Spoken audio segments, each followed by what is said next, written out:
Our first guest tonight is the curator of Grand Gestures, a current exhibit at the Denver Art Museum that features pre-Columbian art which shows human and supernatural figures in dramatic poses. Some clearly portray dance, while others appear to represent singing, orator, drama, and ritual. This installation of 29 objects presents a cross-cultural selection of works from the Denver Art Museum's extensive collection. Please welcome Jesse Ortega.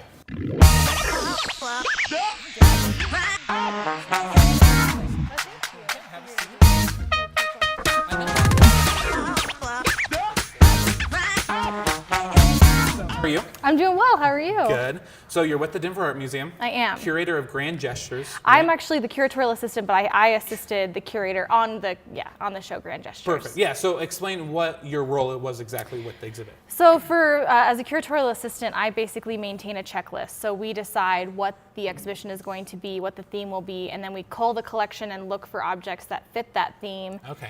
And then I help with actually placing them in the case and making sure that they'll fit, working with graphics design and all of that. And then on the day of, helping really making sure that where we want them to go, it works. Yeah. So you just do all the hard work. All the labor, yeah. All the little minute details that make it perfect is what you do. Yeah. Awesome. So tell me some more about the exhibit. What can audiences see? You mentioned there are 29 objects, and it shows, it's really a wide range of cultures. We go from Mexico all the way down south to Ecuador. Okay.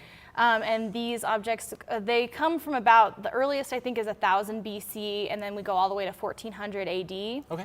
And so what that really shows is that dance was important. Dance is ephemeral. We don't know we don't have their costumes. We don't necessarily know what the music sounded like.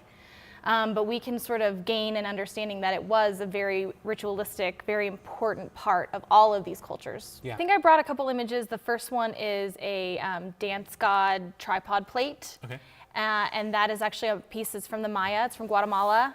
And we have a date range of about 675 to 800 AD on that. Okay.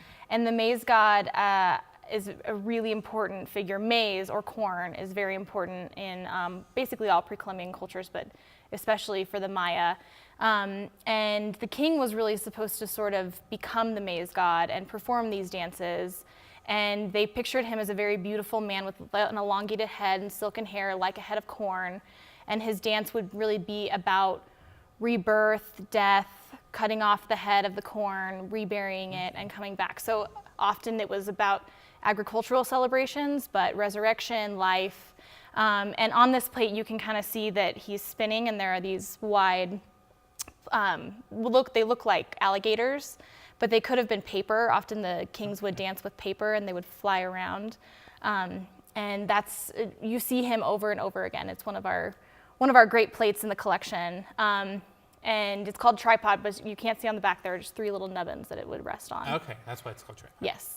A tripod plate. Yes. Very interesting. And actually, we think probably it held tamales because it has on his alligator paper mache dress, whatever you want to call it, there are 2 glyphs that look like little eyeballs, and those actually are tamales. Has anyone ever tested it? Like, has they tried to put a tamale in there? No, they won't. The conservators would not let us they do wouldn't that. like that, no. So you're not going to be like walking through the exhibit and serving tamales? Unfortunately not. Our plates are no longer utilitarian. Now we see them as art, and so that would make sense. Yeah, that would make sense. We take good care of them. So what other pieces can audiences see? So we also have a standing woman, and that's a Jamacoque. That is a Ecuadorian. It's an ancient civilization that existed on the northern coast of Ecuador. Okay. And this piece is a little bit older. We have a large date range for it. It's hard with pre-Columbian because the dates change so frequently.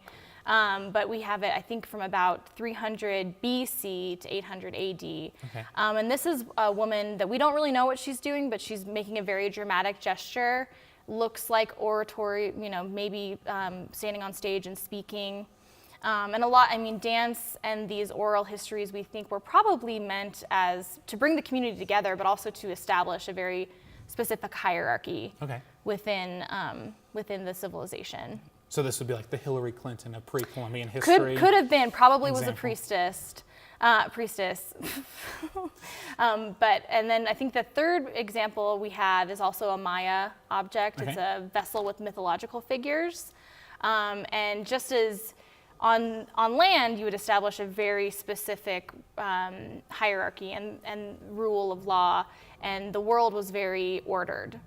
But you know, in pre-Columbian art, when things look a little bit weird, you're in the supernatural world, and that's what this is. So these figures are called Wayab, is what we think. We still don't know a lot about them, but they have signs on them that actually read Akbal, which is darkness, and they have distended bellies, and they look creepy. Yeah. And they're sort of walking around, dancing maybe, but this again could have possibly represented humans dressed up as mythological figures. But again, they're not just dressed up. When you dress up, you are literally taking on the power of that deity.